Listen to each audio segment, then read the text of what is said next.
안녕하세요. 땅사랑 오랭TV 공인중개사 양성만입니다.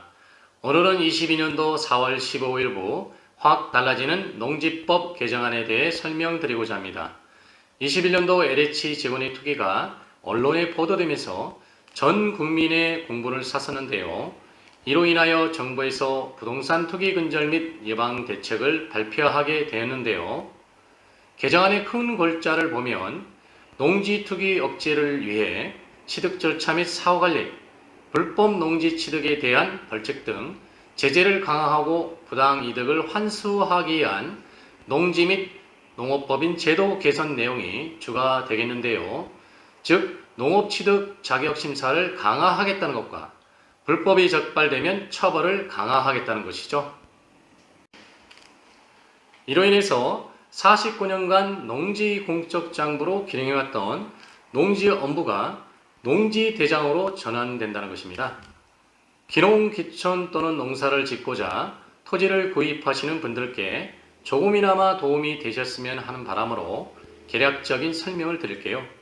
그럼 농지엄부와 농지대장은 무엇이 다를까요? 흔히들 농지엄부라는 것을 많이 들어보셨을 텐데요.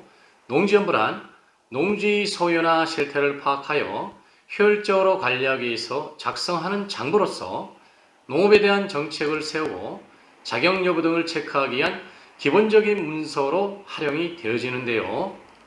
기존 농지엄부 발급 자격은 농업인 세대별 기준으로 1,000제곱미터 이상 농지 소유자만 적용되었다는 것이죠.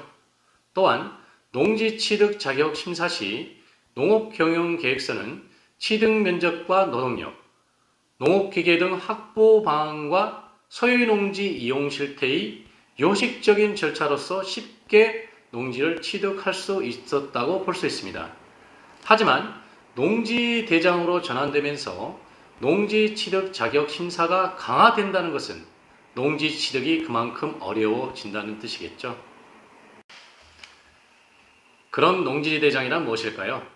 농업인 세대가 농지를 세 필지 갖고 있다면 기존의 농지엄부 하나로서 가능했지만 개정 이후에는 각각의 농지대장을 작성해야 된다는 것이죠. 즉 필지마다 작성되고 관리되어지는 공적 장부인 것이죠. 기존의 농지엄부 제도가 세대별로 1,000제곱미터 이상 경작재배 시 작성토록 하고 있어 1,000제곱미터 미만의 작은 농지에 대한 정보를 알 수 없고 종합적인 농지 정보 제공과 농지 행정의 기반으로서의 역할이 부족한 점을 보완했다고 볼 수 있습니다. 즉, 농지 취득 자격 심사 강화와 효율적인 사후 관리를 하겠다는 것이죠. 그렇다면 농지엄부가 농지대장으로 어떻게 개정되어지는지 알아보도록 할게요. 첫째, 농업인 세대별로 작성되었던 농지엄부가 앞으로는 필지별, 즉 지번별로 작성되어진다는 것이죠. 둘째, 작성 기준 농지 제한을 폐지하고 전체 농지를 대상으로 작성되어 모든 농지 현황을 관리하게 되고요. 쉽게 말씀드린다면 기존의 농지엄부의 발급 자격은 1,000제곱미터 이상 농지 소유자만 적용됐다면 개정안으로 인해서 1,000제곱미터 미만의 소규모 농지도 농지엄부, 즉 농지대장을 필지별로 작성하도록 변경되어진다는 것입니다. 즉 면적 제한이 폐지가 되는 것이죠. 따라서 모든 농지에 대해 작용하느냐, 임대를 졌느냐, 아니면 농사를 짓지 않는 휴경지냐 등 다 기록이 되어야 한다는 것이죠. 여러모로 많이 까다로워졌죠. 셋째, 농지대장은 효율적인 관리를 도모하기 위해서 기존 농업인 소재지 관할 행정청에서 농지소재지 관할 행정청으로 전환 작성 관리하게 됩니다. 넷째, 농지의 공적 장부로서 공부 명칭도 22년 8월 18일부 농지엄부에서 농지대장으로 전환되고요.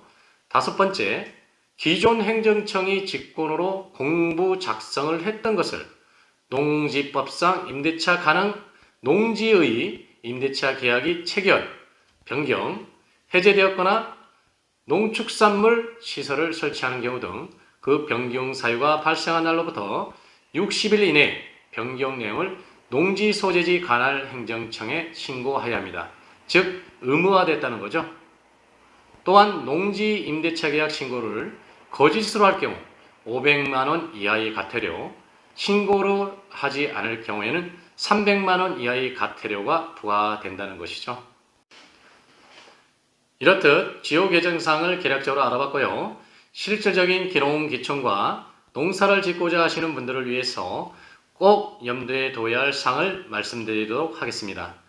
농지 취득 자격증명을 발급받으려는 경우에는 직업과 영농경력, 영농고리가 추가 기재되고 재직증명서와 농업경영체 등록증, 자금조달계획서 등 증명서류를 제출하지 않으면 농지취득 자격증명 발급이 제한된다는 것이죠. 또한 현행 지자체 담당자 단독 심사체계를 보완하기 위해 시, 군구, 읍면에 농지위원회를 설치하고 투기 우려 지역 등에서 농지 취득 시 지자체 농지위원회의 심의를 거치도록 의무화가 되어진다는 것을 꼭 기억하시고 여러모로 면밀하게 계획하고 실질적인 영농 계획을 통한 농지 취득이 필요할 것으로 판단됩니다. 아무쪼록 농지를 취득하고 농업인으로서의 세제 혜택, 농업인 저리대출과 각종 보조금 지원 등 다양한 혜택을 누릴 수 있길 바랍니다. 끝까지 영상을 시청해 주셔서 감사드립니다. 다음은 좀 더 유용한 영상을 갖고 소통할 수 있도록 최선의 노력을 다하겠습니다. 감사합니다.